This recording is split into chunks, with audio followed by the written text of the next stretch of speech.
Hello and welcome to my knife channel. Well, I just watched Paddy's potato peeler put up an open tag. He said, pick up 6 knives that you got this year that you like, and open tag basically, and put them up and explain what you liked about them or what was different about them or surprised you or whatever. So let's start with this one, which is the most recent one. This is the Rough Rider VG10 traditional slip joint. It's traditional, but it's got VG10 and it's got aluminum handles on it. So at first I thought, aluminum, And some people describe this as kind of like a Christmas ornament type of thing, which I remember when I was a kid, they looked a lot like that. But the two things that this adds, the lightweight, makes this thing really lightweight, fit in your pocket, and this Christmas ornament stuff gives it texture. Now, it had that black paint on it that I had to take off because it was going to start scratching off anyway, so I took that off. This thing surprises me because it's a slip joint. It hasn't left my pocket since I got it, other than to cut things, and it's in VG10, and it locks up so well. I keep forgetting that it's just a slip joint and not a locking joint. I always go back here, but this is a positive, solid. It's not super heavy to, open and close it, but a very good lock up, a very good half stop. You can drop the sucker all the way down. The only thing it makes that kind of like thunk instead of dunk, but it doesn't give any blade wrap. It's got a slight recurve. Just a great knife. VG10 also. Pretty inexpensive. I think they make one in green also. So that's one. Then the Big Daddy Barlow. On this, used to be Big Daddy Barlows or large Barlows would sell out quickly, and Smoky Mountain Knife Works, and it would take them a long time to get anything back in. And so when I saw this one, I picked it up, and I really like, this is, I think, the High Plains series. I really like the way this is stepped like this and the way the color is in this wood. Let's see if I can zoom in on this one. I mean, they just did it really well. And it matches well on both sides, so you don't have like one side that's real dark and then the other one's super light. It's got that slant arm bolster, but it's not slant arm, it's straight across. It's not bad. It's just a jackknife, It's only on one side. And the pins are flush. There's not gapping. It locks up solidly. Just a great big old knife.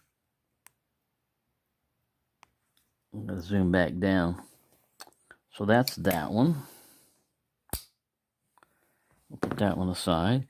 And then, of course, sunfishes. Now, this one, I like it because of this unusual blade shape. You got this, like, cleaver. You won't find that on too many sunfishes unless you start going way back in time. And the Warncliffe. Now, yeah, because it's double-bladed, when you get up here, your hands are going to have to go around this to hold it. But, I mean, it's not going to bother you that much if you're doing light cutting. And the main blade, you don't really even feel it. Now, it is double, bladed sunfish, so it has a little bit of width to it and weight and everything, but it's very nicely done. I really like this whole series, saw cut bone, and especially the blades on this one. And then we come to this one, which I thought was my first American-made knife. I thought. But if you look at Paddy, it's open tag, this blade edge looks exactly like his. Mine came with a box, said it was a Mitchell M44. It was a pilot run or production run, and very few were made, and pewter sunfish on it, abalone insert and everything.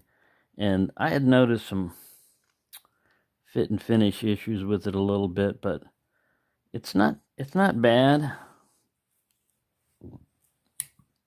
There's a secondary blade. Let me unzoom this thing. So they're made in China. Some of them are made in China, and Paddy has one that's just a single blade, and that would make it a lot thinner than this one right here.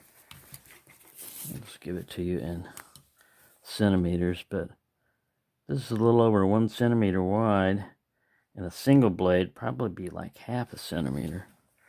But then we'll cut down on weight. Anyways, I like that one. That's pretty cool.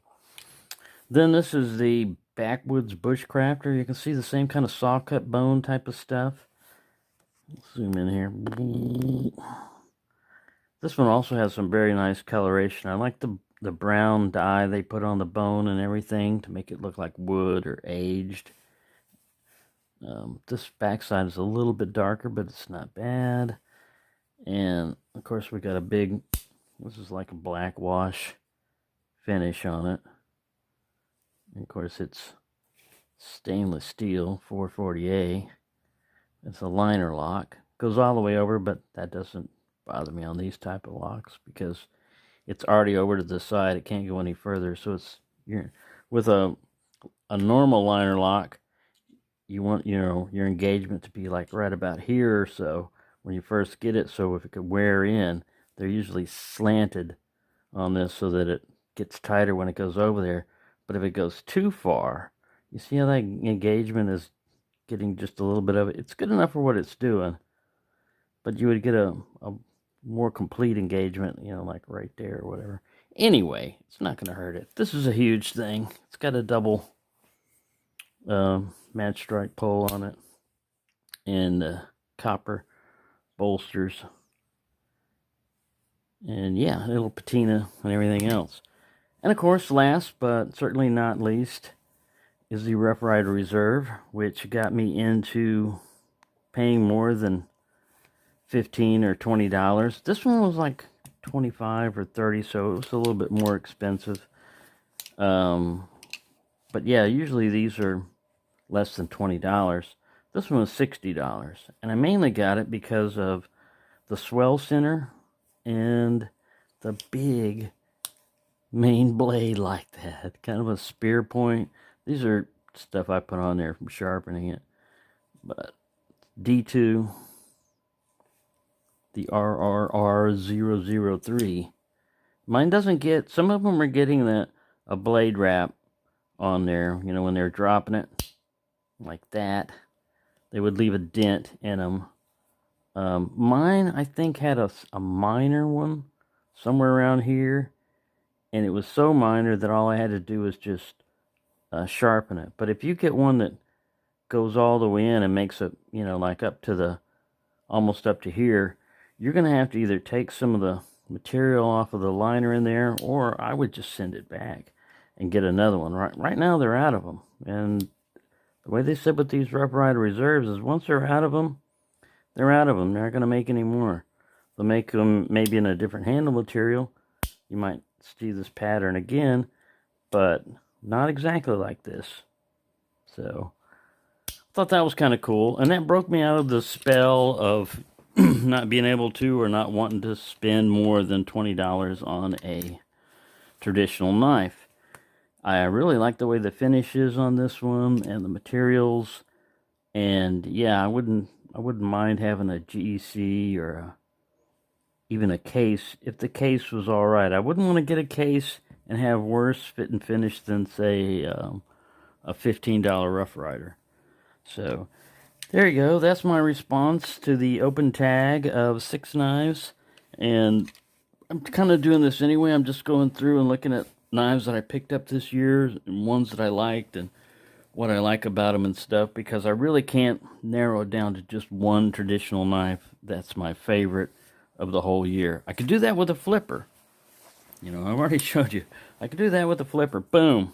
There you go.